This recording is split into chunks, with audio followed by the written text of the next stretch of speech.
Welcome to Short Course, episode 84, for December 2nd, 2022. I'm your host, Ben Barry. Something that has come up in the last year or two as things have been unraveling slowly with USPSA is the idea of something rising to take its place.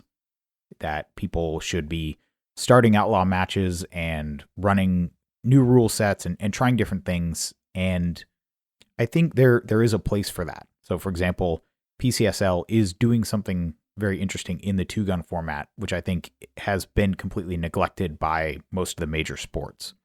They've put out a one-gun rule set. I've briefly looked through it. It didn't really jump out at me. I don't really see it supplanting USPSA, but who knows? People might be pissed off enough at headquarters that they really do start following through with disaffiliating and running matches under other rules.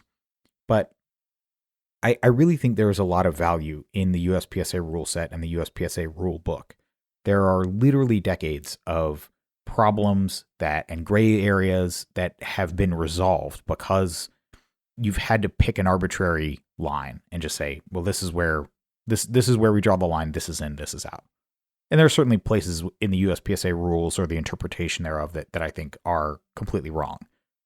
One that we'll talk about in a little bit is the idea of video evidence. I think the idea of video evidence being completely verboten is a terrible idea and should be changed. So I'm not saying that USPSA is perfect, but I am saying that it's, I think, the best thing that we've got. And any sport that tried to throw out USPSA and start fresh without basically copying all the lessons learned from USPSA would be starting quite a bit behind. They'd have a long way to go to even reach something close to parity. And what got me thinking about this is a match that I have seen the rules. People have been posting about it this week. And the match is called the World Pistol Shootout. I think registration just opened a day or two before I recorded this. But when I first saw the links going around, I thought, okay, this is an interesting take. There's somebody trying to do something as an outlaw major match. And let me download the rulebook, take a look at it. And as I read through it, I just found myself kind of shaking my head and thinking, we've solved these issues. There are problems that are being written into these rules that are foreseeable, that have been solved by USPSA. And they make me really appreciate why I do think it is worth staying and fighting and taking the years that it will take to turn USPSA around and fix the problems. I don't begrudge anyone going out and trying to start a new sport. In a lot of ways, the fact that there are credible outsider threats, I think, makes the argument that USPSA needs to reform. I think it makes that argument quite a bit stronger. I don't personally have the bandwidth to also become involved with those. I just have too much going on. And so this is sort of the way that I'm investing my time is doing the podcast, trying to put out information on USPSA and hopefully have the opportunity to work from the inside to improve it. But like I said, I was reading over this rule set and things were just jumping out at me and I started making notes and I thought it might make an interesting episode of the podcast.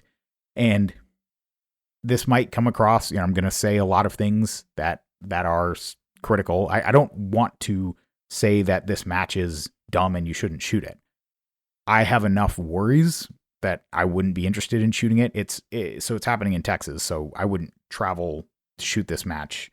But even if it were closer, I think there are enough weird things in this rule set that really are foreseeably correctable that it gives me too much pause. Now, I'm glad they're doing it. I'm glad people are trying different things. But I think there are really some lessons to be learned looking through this. And so I have 4 sections as I went through the rules. Things sort of fell into 4 different categories, and I'll go through them not in the order in the rule book, but by category. And the 4 categories are things that I find interesting, things that I think are just bad, interesting ways that they've copied USPSA, and then things that actually do concern me. So the high-level summary of this match, it's going to be in March 17 through 19 in Gordon, Texas at the Infinity Range, I guess near their factory. They have a little complex of 7 bays set up next to each other. The match says it's going to be 11 stages and a mix of short, medium, and long courses. It's going to be staff reset for $225 as a match fee. So 11 stages on 7 bays, for 225, it's a little steep, but I don't think it's unreasonable. If it were going to be a really high quality match, I don't think that would be a particular issue. The place that they are going completely off the reservation is their divisions. They only have two divisions: performance carry and unlimited. And the base performance carry is 9mm and up. All magazines in both divisions are 140 or greater. And performance carry is minor only, and you can't have comps, barrel porting, or frame-mounted thumb rests. According to the rules, I would assume everything else is allowed. We'll get back to that under the concerning section, but that's basically what they say. So, unlimited has the advantage that you can have comps and you get major scoring. The thing that I would be interested to know more about is they're putting the cutoff for major at 150 power factor, which I did some looking. That's basically equivalent to a plus P, like gold dot self-defense round. So you could actually get there with a plus P loaded 9mm. You're not going, that's not fully into 9 grenade / 38 super comp territory. So I actually think I think that's kind of interesting. I think there is something to be said for rewarding people who are shooting something closer to actual self-defense ammo versus 125 power factor kind of plinking ammo. I think there's something there. Obviously, IPSC has a slightly lower power factor for open, and I don't think anybody really has an issue with that. I think a lot of people think that it actually is easier for the guns to not undergo as much stress. So I think that's interesting. I didn't technically have that on the list here of interesting, but now that I'm talking about it, it definitely falls under that. I'm curious to see how it works out, basically. Both divisions can have magwells. Neither division can have flashlights. And the scoring is just going to be straight up hit factor, calculated exactly the same way as USPSA. So major has always been an advantage. I imagine major will be here as well. It'll be interesting to see if people just load up some hot 9mm, plus P level loads and shoot major even with production-ish style guns. But yeah, like I said, it'll be interesting. All right, so the actual bullet points here I had under interesting. So this isn't so much a rule in the rulebook, but something they said in their advertising. So this is being held at the Infinity range, but from what I could tell, it's not being run by Infinity. It's just Infinity is sort of on the outs with USPSA, so I guess they're amenable to hosting outside matches, and they happen to have a range. That's the best I can infer. I haven't spent hours on Facebook trying to research this, but that's what it looks like. So, as I mentioned, it is going to be staff reset, but they say that the staff doing the resetting will be kids from a local 4-H club, which I don't have firsthand experience with this. Again, I will be curious to see how it works out. I know overseas is somewhat more common. I know there have been some matches around here that had just sort of paid regular people resetters. I still think this is not necessarily the way to go. I think if you have a good active RO community, you can get ROs, shoot the pre-match, shoot the staff match, and then you can actually have your staff be a relatively compact crew of staff. But I have a mild aversion to this. I'm curious to see how it works, but in general, the idea of just bringing in people who don't really care about the sport and telling them just to kind of be hired labor, it makes the whole thing feel a little more transactional, where if you can do it, where the people working the stages are fellow passionate folks who want to give back to the sport and contribute, I think that's a good way to do it. But again, I know getting staff to work staff reset is always a challenge. So they do say in the rulebook, inspection of ammunition to make sure it adheres to division requirements, i.e. chronograph, will be done in a random manner. Specific procedures will be determined by match officials and must be declared prior to the event. So that's kind of cool. Obviously near and dear to my heart, the idea of having an actual random chrono. I will be curious what they decide to post, but I read that and I thought, okay, yeah, that's good. And again, this is the kind of thing that, as it is right now, the USPSA rules don't allow for. They have that, as I mentioned in previous podcasts, they have that rule that every competitor must be chronographed, which I think is actually counterproductive to the goal of running a chrono station. So I thought that was a good thing and something that USPSA should look at as well. Something that they encoded in the rule book that I know is more of a cultural thing overseas and very much not a thing here in the US is how long you can spend at make ready. So they actually say in the rule book, you got 30 seconds to make ready. You get one warning and it's a procedural every time after that. Now, I wonder how they're going to track that. Are they going to have a little scorecard that goes with you from bay to bay that, oh, he got his long make ready warning, so start gigging him with procedurals? It'll be interesting. But I definitely think when we talk about match flow, when we talk about things like staff reset and trying to move people through matches, it definitely is an interesting topic that there is a small minority of people that definitely do cause sort of outsized backups by their long make ready routines that I don't know really. I don't think it is any kind of competitive inequity to expect people to make ready and actually be ready to start the stage, assuming they don't have some issue with their gun or whatever. If they are expected to make ready in 15 or 30 seconds, I think as long as it's enforced equally, there's no competitive equity issue there. And I don't think having an extra 1 to 2 minute make ready really helps you as a competitor. And so I don't think we have to go out of our way to enable that. So again, I thought that was interesting. I thought that was something that has come up in discussion in USPSA, but I'm happy that they're trying a possible solution and maybe we can learn from it. They also say video evidence is allowed for contesting rule calls, but that it can never be used to harm you or give you a penalty, only to basically take something away or prove that you didn't do something. And you can't use video evidence to get someone else given a penalty, which is an interesting rule. On the whole, it seemed like a fairly reasonable procedure. In my opinion, I don't even know that we need an explicit rule about it. Just basically have the policy be that if there is video, if the RO, CRO, Rangemaster wants to look at it, it's a part of their discretion.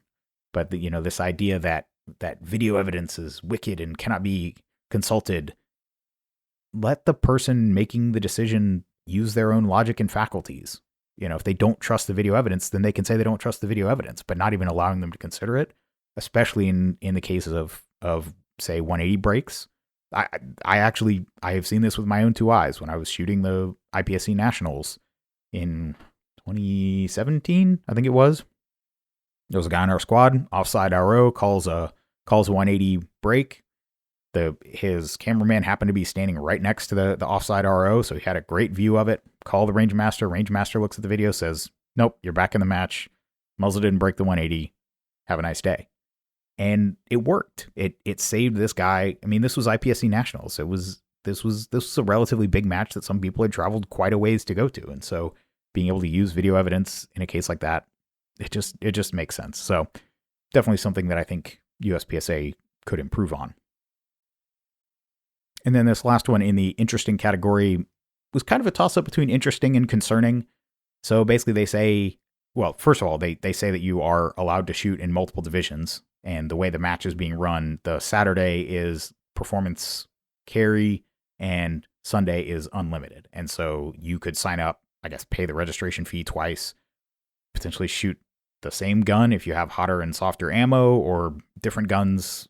Anyway, the rules say if you're DQ'd in one division, unless it's something flagrant, like cheating, rage shooting, knowingly breaking rules or safety procedures, unless it's one of those things, you're only DQ'd for that division. And so you basically don't get to finish shooting that day. But if you're registered in both divisions, you still get to, your score from yesterday still stands, or if it's Saturday, you still get to shoot the next day.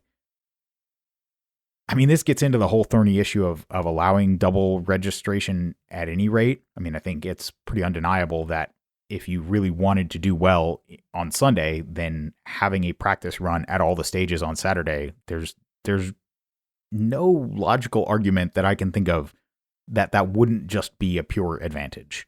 So at that point, it becomes one of these things where if the match is high stakes, if it's cash payouts or whatever, well, then your best bet is to sign up and shoot both matches. And if you can only shoot one of the matches, you're at a disadvantage. And I don't know that that's a positive. I don't know if that moves the sport in a positive direction. I think USPSA probably strikes the right balance currently where only at local matches, only at level ones, are you allowed to enter in 2 divisions for score. At above that, if you enter in multiple divisions, if the match even allows it, the first one is the only one that counts for any kind of score, which, again, seems like the only fair way to do things.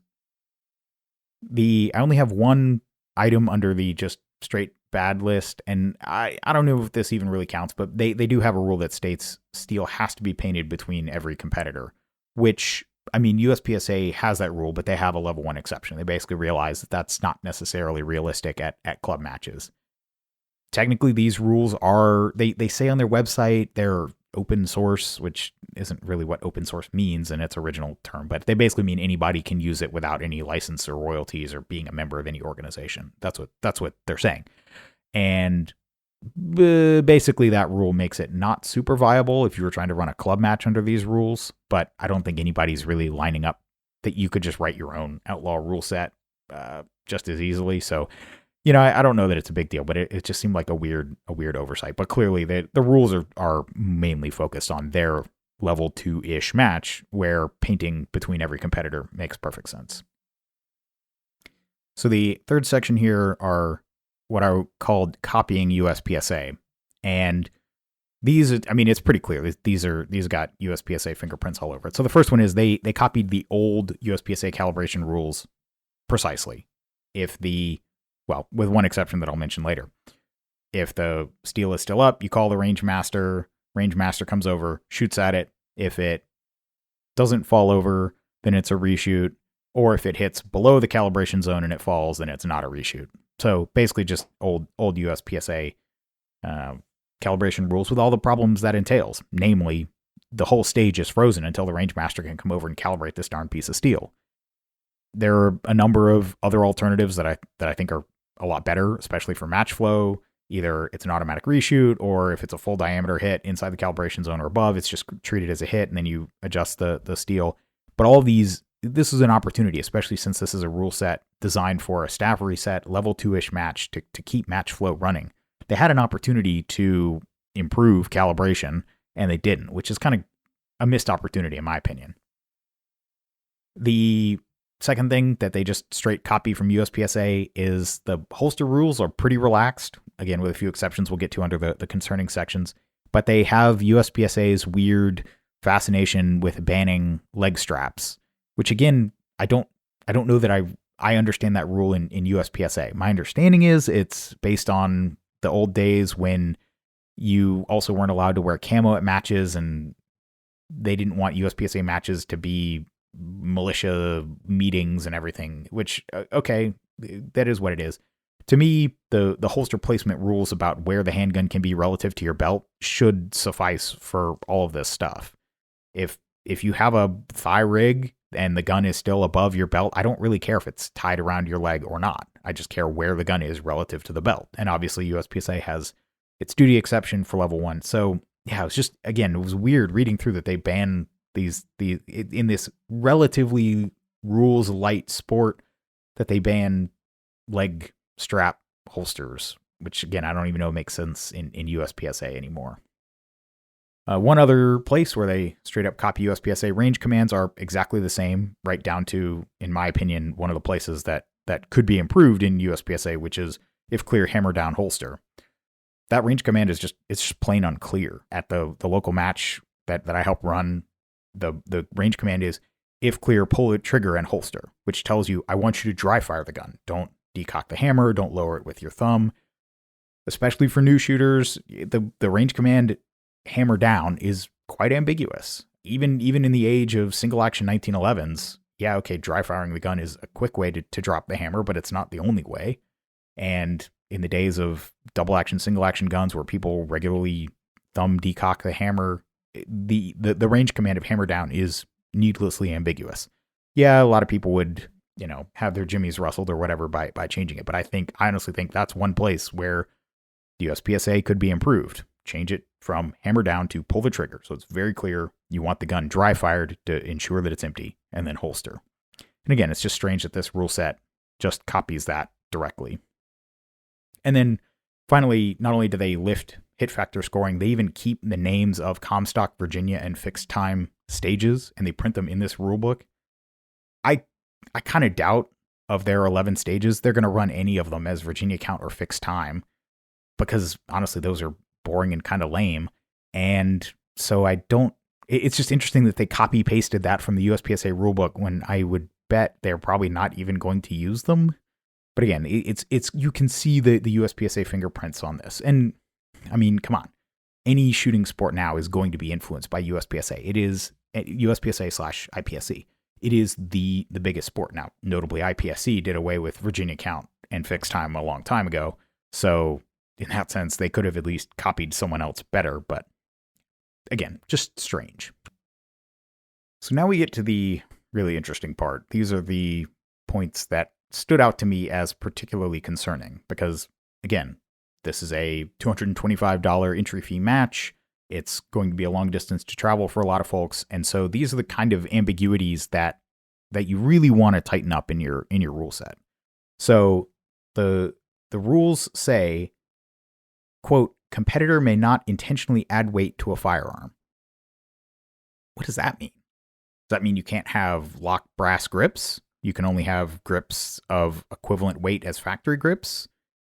I mean, it's such a weirdly specific rule when almost all the other gear rules are very open-ended. It basically says anything that shoots 9mm and takes 140 mil mags. It doesn't say anything about single action, double action, where sights can be mounted. They can be frame mounted. They can be slide mounted. None of that is regulated, but they say competitor may not intentionally add weight to a firearm. That's going to be a tough one to administer. So again, this is what we're talking about, what I'm talking about with these rules that are concerning. USPSA, IPSC have different ways of saying, well, this is what's allowed. It used to be a certain number of ounces, plus or minus, but the idea that you have to decide whether a competitor, A, did it intentionally, and B, how much weight does something actually add? Is a tungsten guide rod enough? It's, yeah, like I said, concerning. They also talk about holsters. They say that EDC and race holsters are allowed, but you're not allowed IWB holsters. And then again, they have another one of these vaguely worded rules that just says, and I quote, appendix positioning of holsters is forbidden. Otherwise, there is no restriction. Well, where's the line? What does appendix positioning mean? How close to my belly button is too close? USPSA, IPSC, well, IPSC still has the iliac crest, behind the hip bones rule for divisions. Is it the perfect rule? I don't know, but at least it's clear. It's relatively unambiguous. But the way they wrote this, where they want to forbid something, but they don't really tell you what it means or how to adjudicate it, concerning. And then later on in the competitor equipment chapter, there's a rule that says modifying or replacing minor internal parts is permitted. Well, okay, why do I need a rule telling me what is permitted? Right, that's a part of the production rule set, because the production rule set has this blanket statement that says nothing except what is permitted is allowed. But the other divisions don't have that. They don't have a rule like that in this World Pistol Shootout rule set.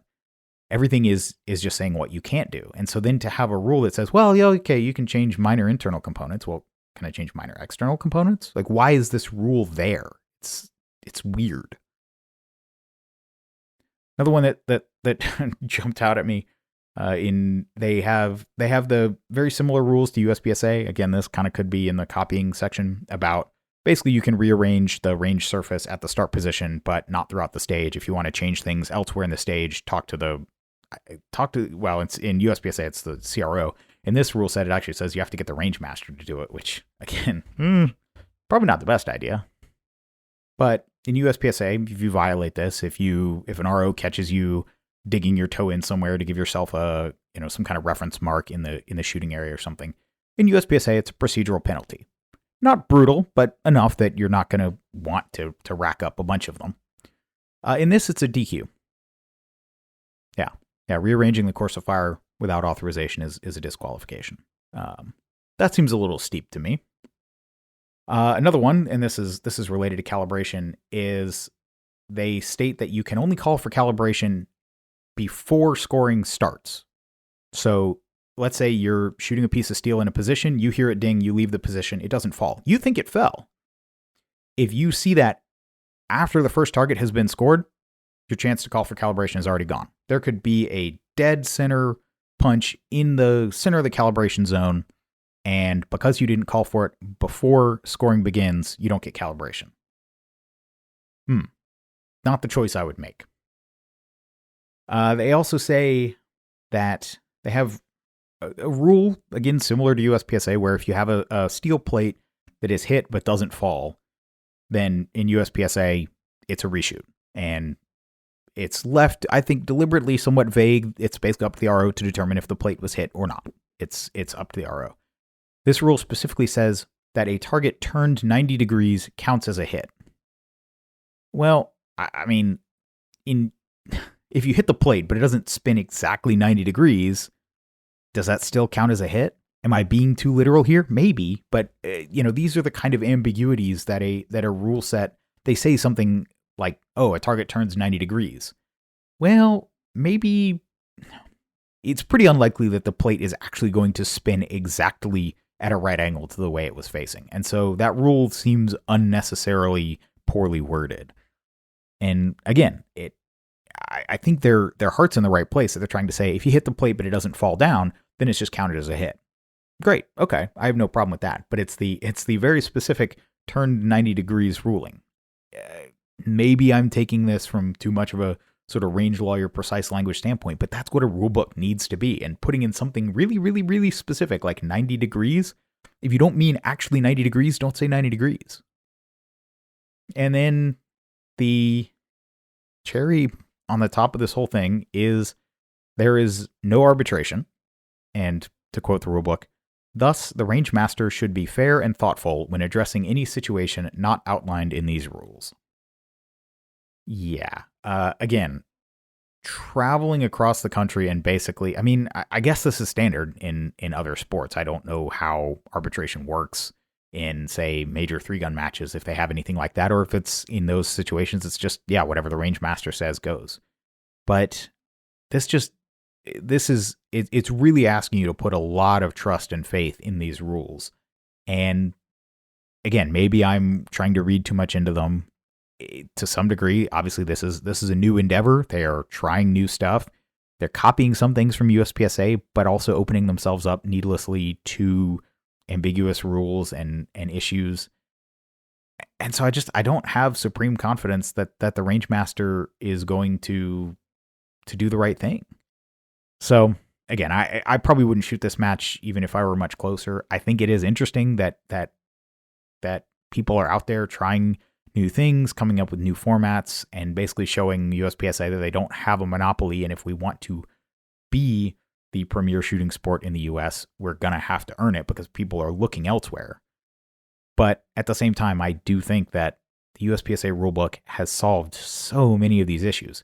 Yes, it's long. Yes, it has a lot of really specific niche rules with sometimes esoteric exceptions, but they're born out of having a rule set where gray area has been found over the years, and they've tried to eliminate as much of it as possible.